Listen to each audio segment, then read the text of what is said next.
అనుకున్నట్టే సినిమా అయితే బ్లాస్ట్ ఉందండి. పెద్దగా ఎంచడానికి అయితే ఏమీ లేవు. కానీ ఇంకా ఏం చూస్తున్నారంటే మాత్రం వాళ్ళు తెలుగు రివ్యూవర్స్ అనే అనాలి. కొంతమంది పబ్లిక్ ఈ రివ్యూవర్స్ అందరూ అంటున్న కొన్ని ఫ్లాస్ని కానీ కొన్ని మిస్టేక్స్ని కానీ ఆన్సర్ చేయడానికి ట్రై చేద్దాం. మనకున్న నాలెడ్జ్లో సినిమాకి అయితే పక్కా వెళ్ళండి.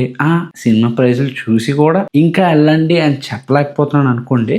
బట్ ఎంతో కొంత మీకు ఆ సాటిస్ఫాక్షన్ అయితే ఉంటుందండి. It's a must watch film in theatres. It's up to you అండి, వెళ్తారా లేదా అన్నది. కీపింగ్ ప్రైజెస్ ఇన్ కన్సిడరేషన్ నేను చెప్పలేకపోతున్నాను మీకైతే వెళ్ళండి అని.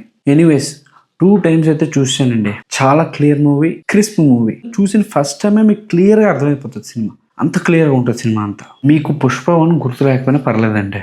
అల్లు అర్జున్కి నేషనల్ అవార్డ్ ఎందుకు వచ్చింది అన్నది ప్రూవ్ చేసి దొబ్బాడండి ఈ movie. Answer picture perfect answer దానికి. ఫస్ట్ హాఫ్ అయితే నర్వ్ వర్డ్స్ అండి. అంత క్లీన్గా ఉంటుంది. ఎలివేషన్స్ కానీ హీరో ఎంట్రీ దగ్గర నుంచి ఆ ఇంటర్వల్ బ్యాంగ్ వరకు, ఇంటర్వల్ బ్యాంగ్ లో ఒక స్లోగన్ ఉంటుంది అక్కడ వరకు కానీ ఎక్స్ట్రాడినరీ అనమాట. ఆ ఇంటర్వల్ బ్యాంగ్ లో వచ్చే ఒక సాటిస్ఫాక్షన్ ఉంటుందండి మీకు. ఇదిరా మన లైఫ్ లో మనకు కావాల్సింది. మన లైఫ్ లో కూడా కొన్ని ఉంటాయి ఇలాంటి సిచ్యువేషన్స్. అలాంటి సిచ్యువేషన్స్ మ్యాచ్ అయినట్టు ఉంటుంది. మనకు చేయాలనిపిస్తుంది సేమ్ అదే థింగ్ హీరో చేయడం. This is the best interval bang అనమాట. కమింగ్ టు సెకండ్ హాఫ్ అండి, ఇట్స్ ప్యూర్లీ ఎమోషనల్ అండి. ఎప్పుడు చెప్తున్నాను, ఎమోషన్ మనకి తెలియాలి, మనం ఎమోషన్ ఫేస్ చేసి ఉండాలి, ఆ ఎమోషన్ మనకు ఉండాలి. ఆర్ అట్లీస్ట్ మనకి పీపుల్ మీద లైక్ సిస్టర్ అయినా, మదర్ అయినా, ఫాదర్ అయినా, ఫ్రెండ్స్ అయినా వాళ్ళ మీద కొంత ఎమోషన్ ఉండాలి. అప్పుడే ఆ మూవీలో చెప్తున్న ఎమోషన్స్ మనకు అర్థమవుతాయి. అది ఫస్ట్ పాయింట్. సెకండ్ పాయింట్ ఏంటంటే అసలు సుకుమార్తో వచ్చిన చిక్కుముడి ఇదేనండి. ఎప్పుడు ఎమోషనల్ సీన్స్ ఎప్పుడు కూడా ఇది ఎమోషనల్ సీన్ అనేది ఎప్పుడు ఎస్టాబ్లిష్ చేయడం, మనం ఆటోమేటిక్ దాంట్లో మునిగిపోతాం అంతే. That's the greatness of his writing. నాకైతే అది ఆ జాతర సీన్ ద వే ప్రెసెంటెడ్ అన్నది నాకు తెలిసినంత వరకు నాట్ ఇన్ ఇండియా, వరల్డ్ లోనే ఎవరు ఎమోషనల్ సీన్ ని అంత పర్ఫెక్ట్ గా పిక్చరైజ్ చేయలేరని నా ఉద్దేశం.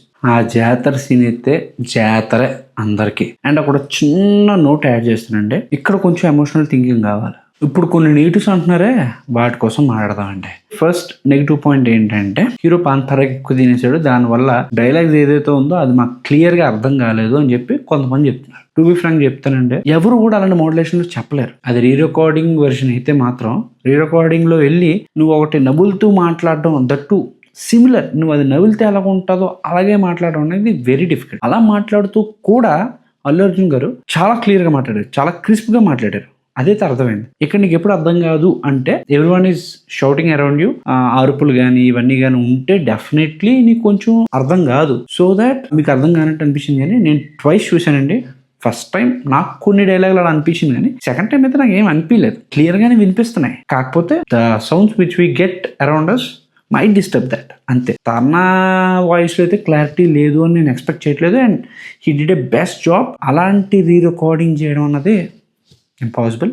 అది రీ రికార్డింగ్ అన్న ఎక్స్పీరియన్స్ ఉన్న వాళ్ళకి అర్థవద్దండి ఎందుకంత ఇంపాసిబుల్ అని చెప్తున్నాను అన్నది. అల్లు అర్జున్ గారు చాలా హార్ట్ అండ్ సోల్ కూడా పెట్టారు దీంట్లో, క్లారిటీ ఉంది దాంట్లో. సెకండ్ పాయింట్, సెకండ్ హాఫ్ అన్నది చాలా రొటీన్గా ఉంది, రొటీన్గా వెళ్ళిపోయింది అని చెప్తున్నారండి. అగైన్ కంక్లూడెడ్ టు రొటీన్, వేరే డిఫరెన్స్ ఏం లేదు. ఫస్ట్ హాఫ్ ఉన్నంత సెకండ్ హాఫ్ లేదని అంటున్నారు. బేసికల్లీ నేను ఫస్టే చెప్పా, ఇప్పుడు మనకు ఒక ఎమోషన్ సీన్ వచ్చింది, ఆ ఎమోషన్ సీన్ మనం కనెక్ట్ అవ్వాలంటే ఆ ఎమోషన్ వాల్యూ మనకు తెలిసి ఉండాలి, అప్పుడే మనం కనెక్ట్ అవుతుంది. ఇది నా ఒపీనియన్ ఏంటి అంటే ఇదే ఫ్యాక్ట్ కూడా, ఒపీనియన్ కూడా కాదు ఫ్యాక్ట్ ఇదే. మనకు తెలిసి ఉండాలి కదా నొప్పి అంటే ఏంటో, అప్పుడే ఆ నొప్పి ఉందా లేదా మనకు అర్థమవుతుంది. రొటీన్ అనడానికి ఫర్ ఎగ్జాంపుల్ ఇప్పుడు చెప్తాను చూడండి, నా లైఫ్ ఉంది, నా గర్ల్ ఫ్రెండ్ వేరే ఎవరినో పెళ్లి చేసుకు వెళ్ళిపోయింది. సేమ్ మీ లైఫ్ ఉంది, మీ లైఫ్ లో కూడా మీ గర్ల్ ఫ్రెండ్ కూడా ఎవరినో పెళ్లి చేసుకు వెళ్ళిపోయింది. అంటే దీని అర్థం నీది నాది సేమ్ లైఫా? కాదు కదా. నా లైఫ్ లో జరిగింది నీ లైఫ్ లో జరగకూడదని లేదు. ప్రతి ఒక్కరి లైఫ్ యూనిక్ గా ఏం జరగదు. అదే ఉన్న సిచ్యువేషన్స్ అవేనండి, ఉన్న ఫ్యామిలీ అదే, ఉన్న రిలేషన్స్ అవే. నీకు దేని నుంచి తీసుకొస్తారండి? ఇప్పుడు ఎమోషన్ లేని ఇప్పుడు విలన్ చచ్చిపోతే హీరో యాడ్ కదా. అలాగే ఎమోషన్ రావాలంటే మన సరౌండింగ్ పీపుల్ నుంచే ఆ ఎమోషన్ అనేది కిట్టించాలి. అదే సుకుమార్ గారు చేశారు. ఇట్స్ నాట్ రొటీన్, ఒక దాంట్లో జరిగింది ఇంకో దాంట్లో జరగకూడదు అని లేదు కాబట్టి దే టుక్ దట్ అండ్ ఆ పాయింట్ ని ప్రెస్ చేశారు అంతే.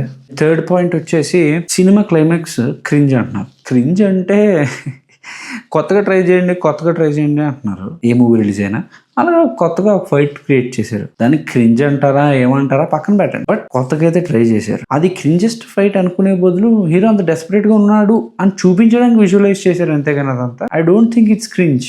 ఫాస్ట్ అండ్ ఫ్యూరియస్ లాంటివి 10 పాటలు 11 పాటలు తీసినా ఆహా ఊహో అని చూస్తాం. అవెంజర్స్ DC లైట్ మూవీస్ లో ఎండ్ క్రెడిట్స్ వేస్తే అబ్బా ఇంకో పార్ట్ ఉంది అని చెప్పి చూస్తాం. బట్ వై మన తెలుగులో ట్రై చేస్తాను మనం చూడట్లేదు.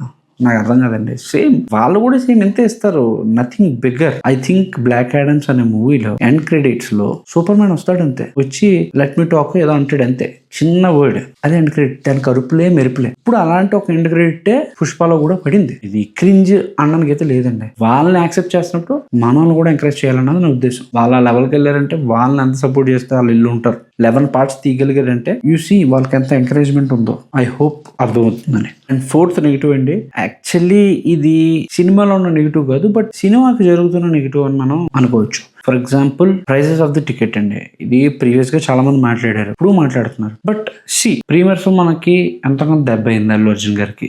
ఎందుకంటారా, ప్రసాద్ లాంటి ప్రెస్టీజియస్ హాల్స్ లో పుష్ప 2 ఆడకపోవడం అన్నది రియలీ ఆలోచించదగ్గ విషయం. బట్ బయట వస్తున్న న్యూస్ ప్రకారం ఏమంటున్నారంటే మైట్ బి మైత్రి వాళ్ళు ఎక్కువ పర్సంటేజ్.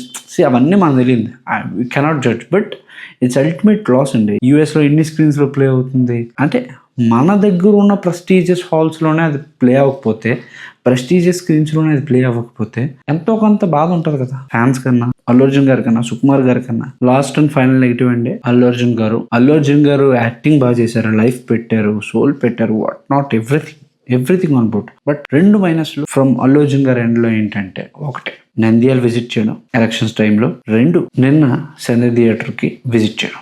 ఇది ఆయన ఇష్టం అండి, ఆయన ఎక్కడికి వెళ్తారు ఏంటన్నది ఆయన ఇష్టం. But he's being a star, ఇంకా గ్రో అవుతున్నారు, ఇంకా హైట్స్కి వెళ్తున్నారు. He has to be so much careful అని నా ఉద్దేశం అండి. ఆ నంద్యాలకు వెళ్ళడం వల్ల ఆంధ్ర పాలిటిక్స్ అంటేనే తిరక ఉంటాయి.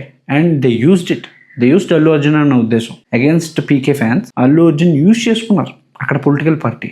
You know what I mean. And నిన్న సంధ్య థియేటర్కి అలా చెప్పకుండా, అంటే సడన్ విజిట్ అన్నది అల్లు అర్జున్ గారి స్టేటస్కి ఆల్రెడీ పెరిగింది కాబట్టి has to be more careful అని నా ఉద్దేశం. దానివల్ల ఆమె చనిపోయారు, ఐ థింక్ చాలా మంది చనిపోయాడు అంటున్నారు, అండ్ చాలా మంది అన్కాన్షియస్ లో ఉన్నాడు, హ్యాస్ టు గెట్ బ్యాక్ అని అంటున్నారు.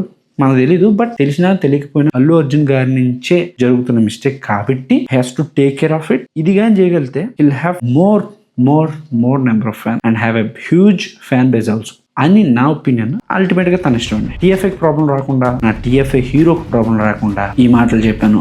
That's it. మళ్ళీ ఇంకో వీడియోతో మీ ముందు ఉంటానండి.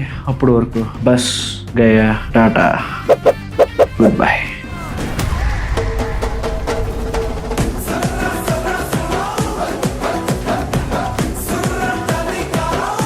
కెరియర్ ఏముంది మావా, టీఎఫ్ఐ బాగుంటే చాలా.